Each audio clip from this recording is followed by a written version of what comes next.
Le président de la République rentre à Nouakchott en provenance d'Algérie après avoir participé à la 31e session ordinaire du Conseil de la Ligue des États arabes.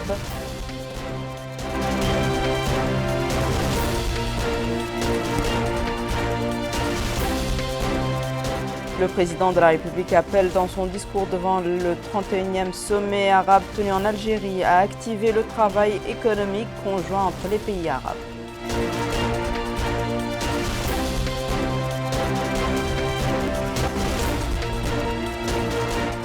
Le ministre de la Santé inspecte le déroulement de la campagne sanitaire organisée par le Centre national de cardiologie au profit de dizaines de patients.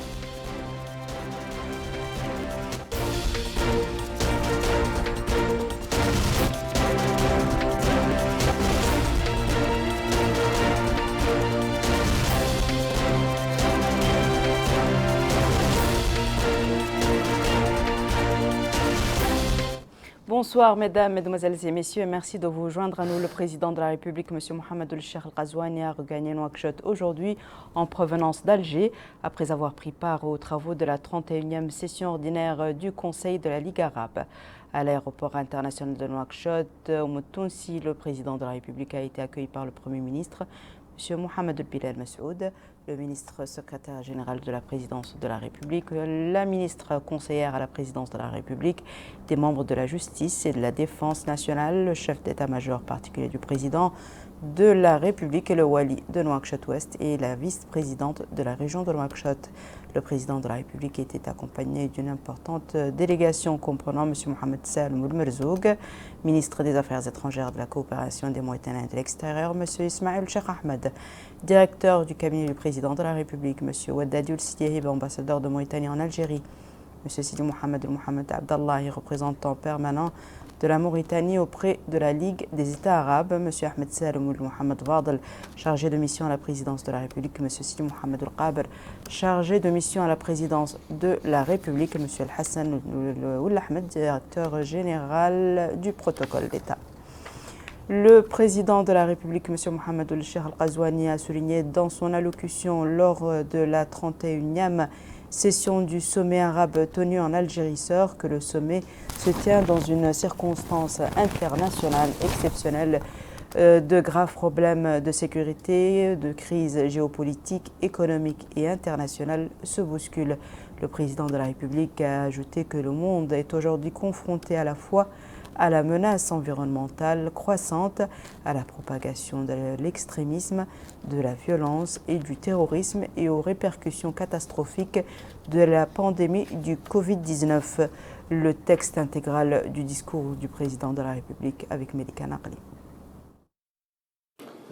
Bismillahirrahmanirrahim. Wa sallallahu ala nabiyyil karim.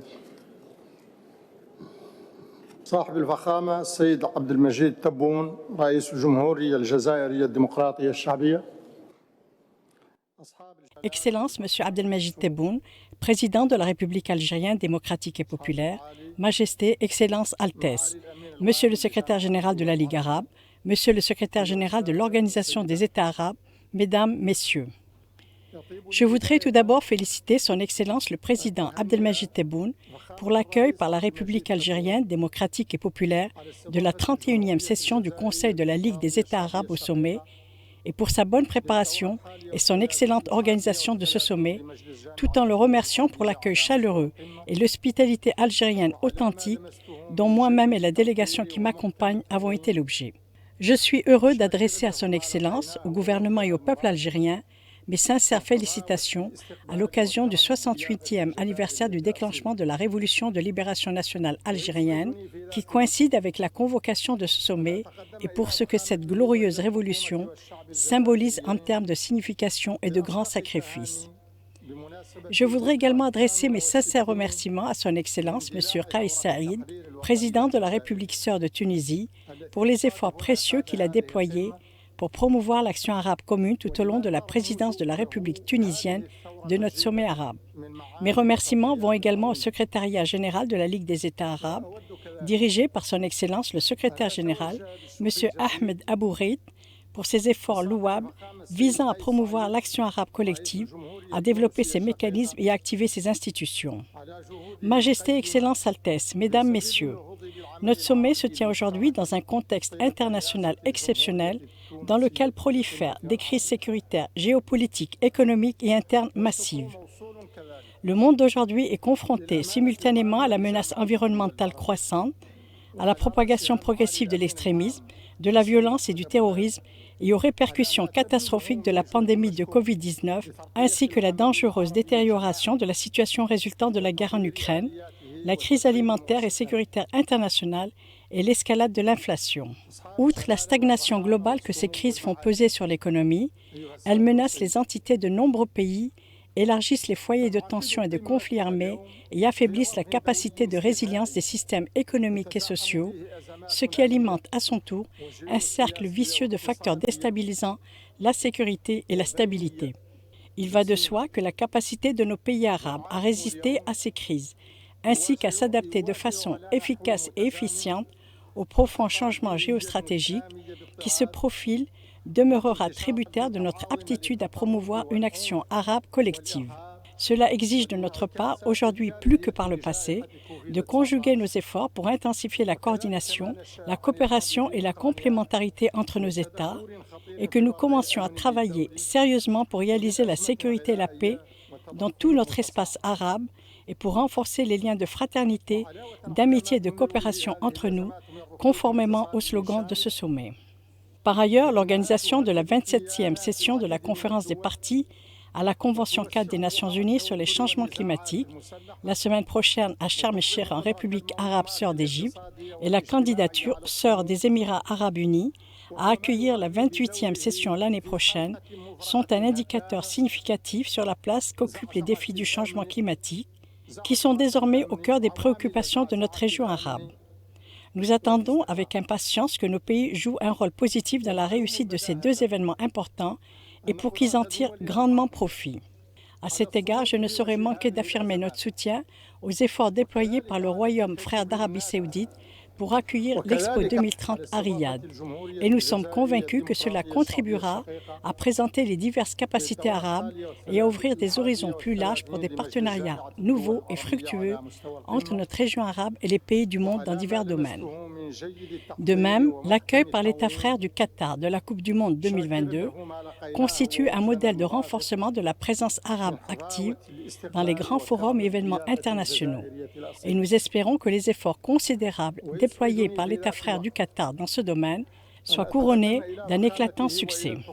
Majesté, Excellence, Altesse, Mesdames, Messieurs, notre question centrale, la question de la Palestine occupée, traverse une situation très difficile en raison de l'insistance de l'occupation à étendre les colonies, à changer le statut de Jérusalem et à ignorer l'initiative de paix arabe sur toutes les résolutions internationales liées à la question palestinienne. Nous, en République islamique de Mauritanie, renouvelons notre ferme adhésion à la nécessité de trouver une solution permanente, rapide et juste qui garantisse le droit du peuple palestinien à établir son État indépendant avec Jérusalem-Est pour capitale, conformément aux principes du droit international, des résolutions du Conseil de sécurité et de l'initiative de paix arabe.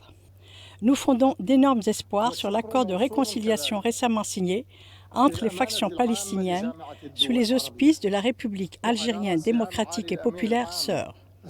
Nous appelons également à des solutions politiques judicieuses aux conflits armés au Yémen, en Syrie et en Libye, de manière à garantir à ces pays l'unité et l'intégrité de leur territoire et le droit de leur peuple à jouir de la stabilité, de la sécurité et du développement.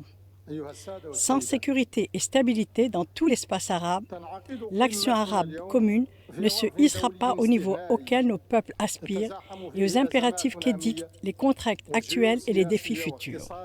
À cet effet, il importe que nous intensifions la coordination dans le cadre de la lutte contre le terrorisme et l'extrémisme et que nous fassions face à tous les autres conflits et à toutes les sources de division et de fanatisme sectaire, ainsi que tout ce qui est de nature à affecter la paix et la stabilité dans l'ensemble de l'espace de notre nation arabe.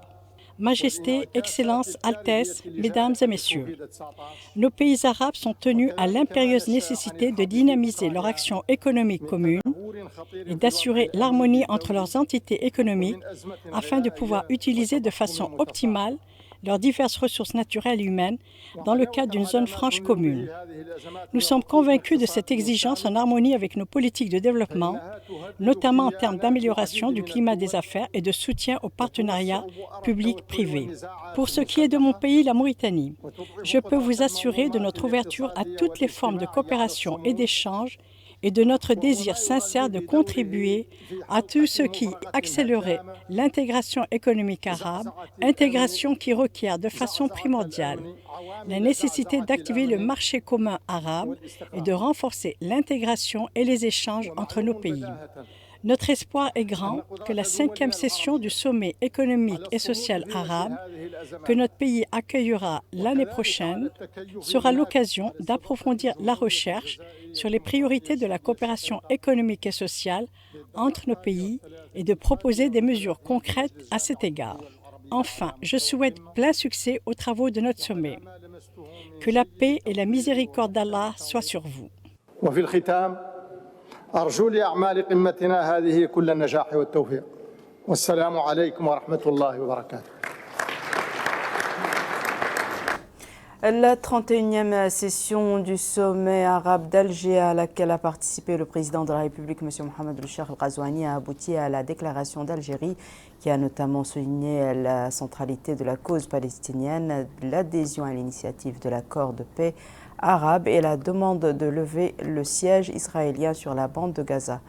La déclaration de clôture du sommet a également appelé au renforcement de l'action arabe commune pour protéger la sécurité nationale arabe et au rejet de l'ingérence étrangère sous toutes ses formes dans les affaires intérieures des pays arabes. La 31e session du sommet arabe d'Alger a été sanctionnée par une déclaration appelée la déclaration d'Alger. Retour à Melika Naqli.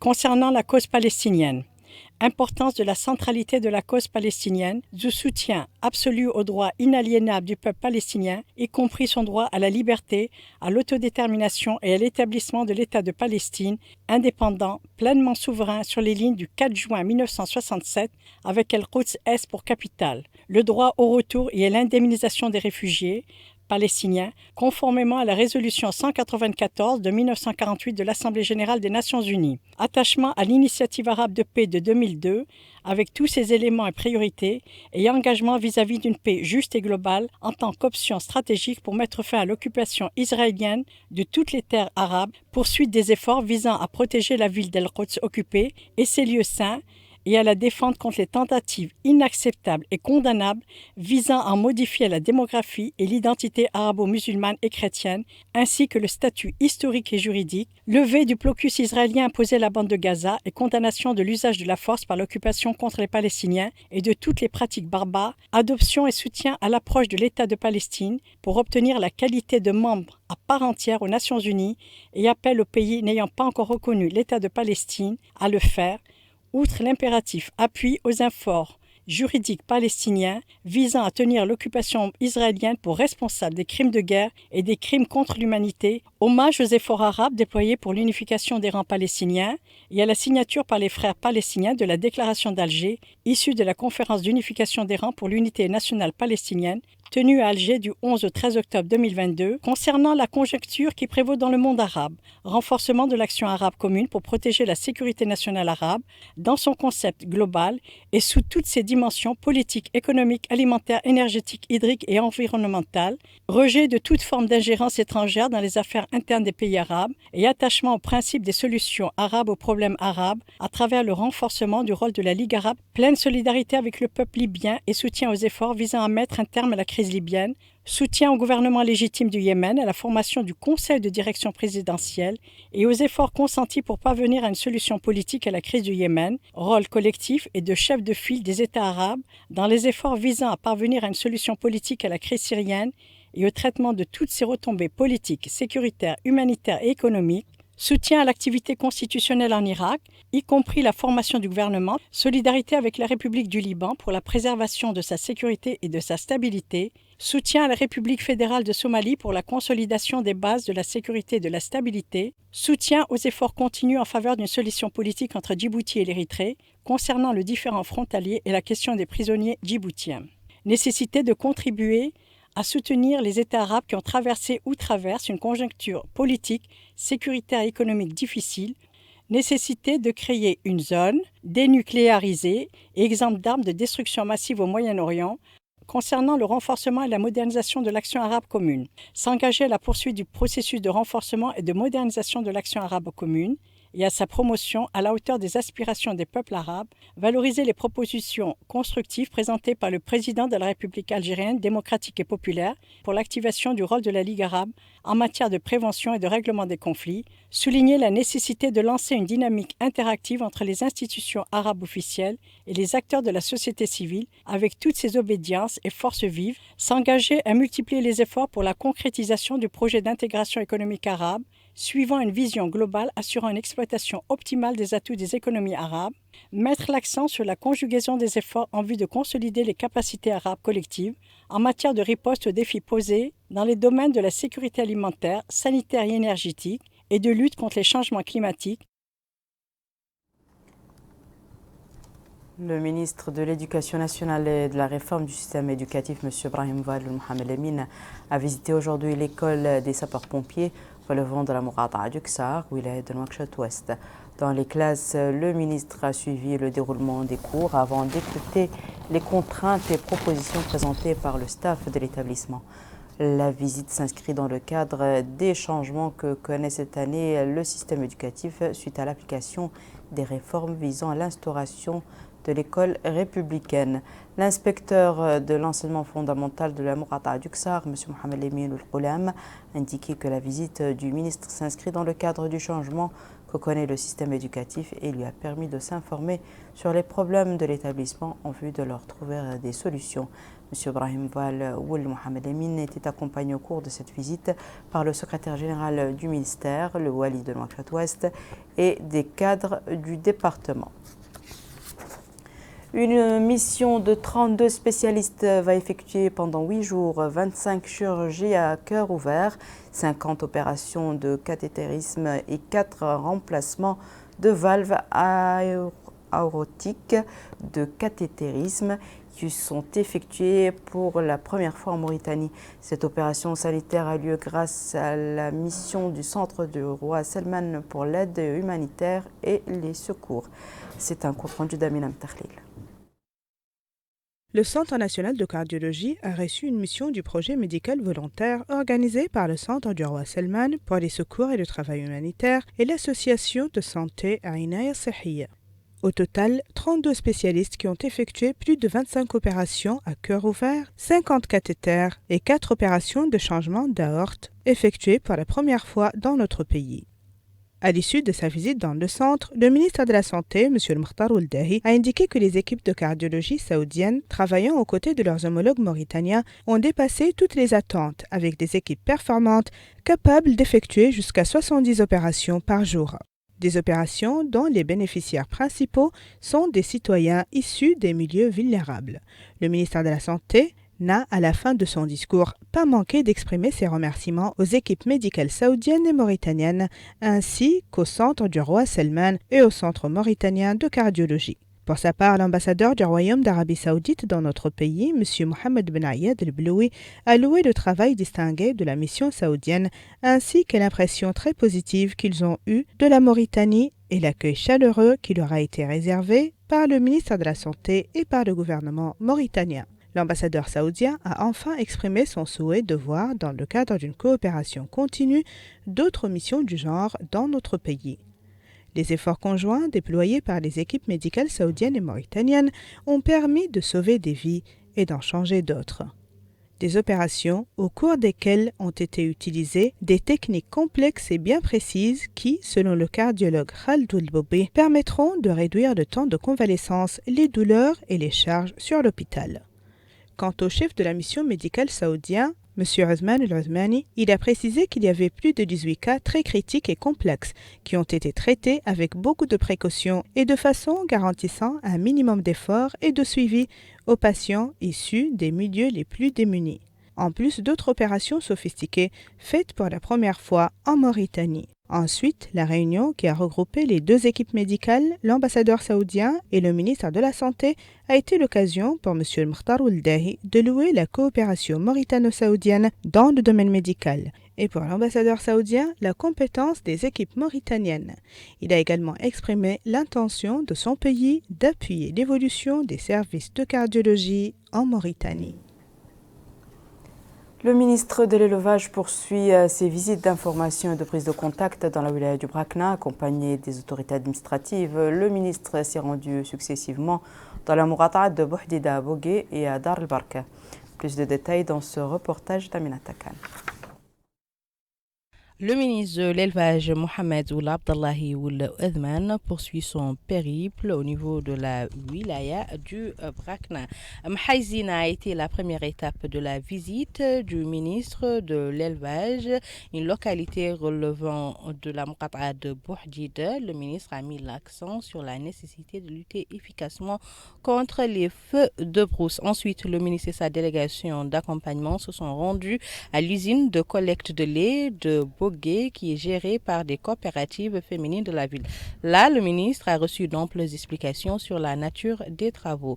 Ensuite, le ministre s'est rendu à Hamdallah, relevant de la Mourata'a de Dar el-Barka, avant de visiter le marché de bétail de Bogué et l'inspection vétérinaire relevant du département de l'élevage à Bogué.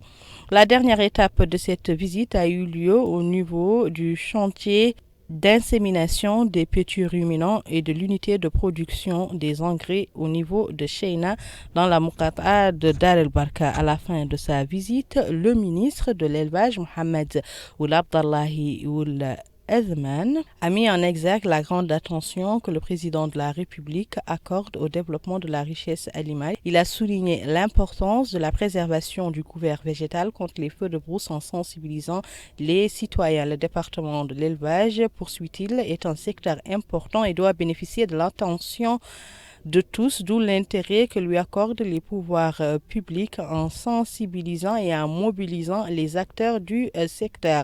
Le ministre s'est engagé à améliorer les conditions du secteur en mettant à profit les grandes réformes structurelles que le département met en œuvre depuis un certain temps.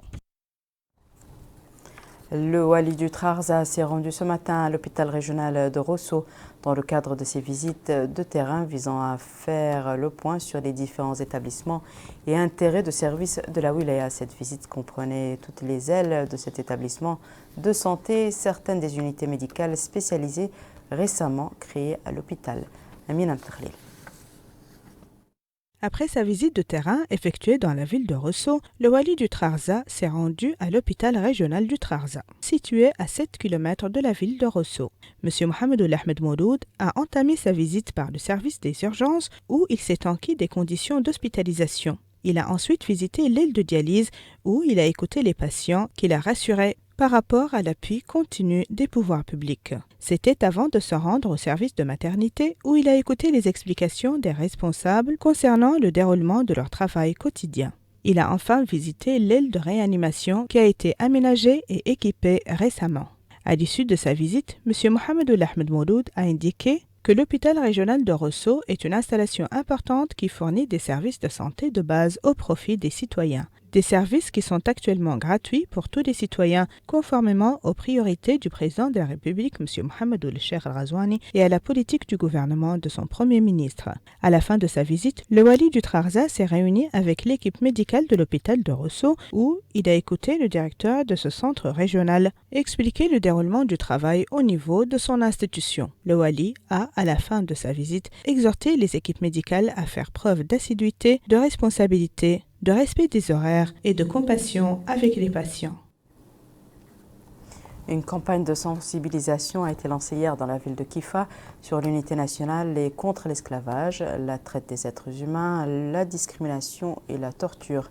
Un certain nombre de jeunes intéressés par le travail collectif participent à la campagne organisée par le Forum régional des organisations de la société civile de l'État, en coopération avec la Commission des droits de l'homme, de l'action humanitaire et des relations avec la société civile. Retour à Amina Mtakhlil. Lutter contre la traite des personnes, l'esclavage et la torture est l'objectif de la campagne de sensibilisation organisée par le Commissariat aux droits de l'homme, à l'action humanitaire et aux relations avec la société civile. La campagne, menée dans la wilaya de la Saba, en collaboration avec le Forum national de la société civile, a sillonné les institutions éducatives et les marchés de Kifa pour vulgariser, selon ce membre de la société civile, un message de paix, de justice et de fraternité. L'arsenal juridique national met en garde, poursuit-il, contre toutes ces pratiques inadmissibles de nos jours. Pour sa part, Mme Fatima Mohamed Mahmoud a précisé que la caravane nationale rappelle également aux populations l'interdiction par l'islam de toutes sortes de discriminations et d'injustices et qu'il a ouvert toutes les portes devant la libération des personnes victimes d'actes de soumission. Un message d'équité et de justice qui, selon ce citoyen de Kifa, doit être entendu de tous. Il est à noter que la présente campagne intervient parallèlement à la caravane nationale de lutte contre toutes les formes de discrimination et de traite des personnes lancée par le Commissariat aux droits de l'homme, à l'action humanitaire et aux relations avec la société civile sur l'ensemble du territoire national. Voici à présent, mesdames et messieurs, le rappel des titres. Le président de la République rentre à Nouakchott en province d'Algérie après avoir participé à la 31e session ordinaire du Conseil de la Ligue des États arabes.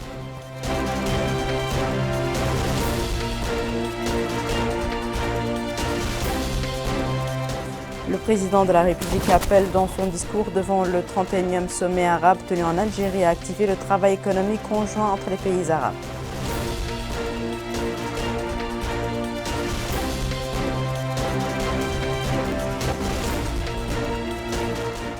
Le ministre de la Santé inspecte le déroulement de la campagne sanitaire organisée par le Centre national de cardiologie au profit des dizaines de patients.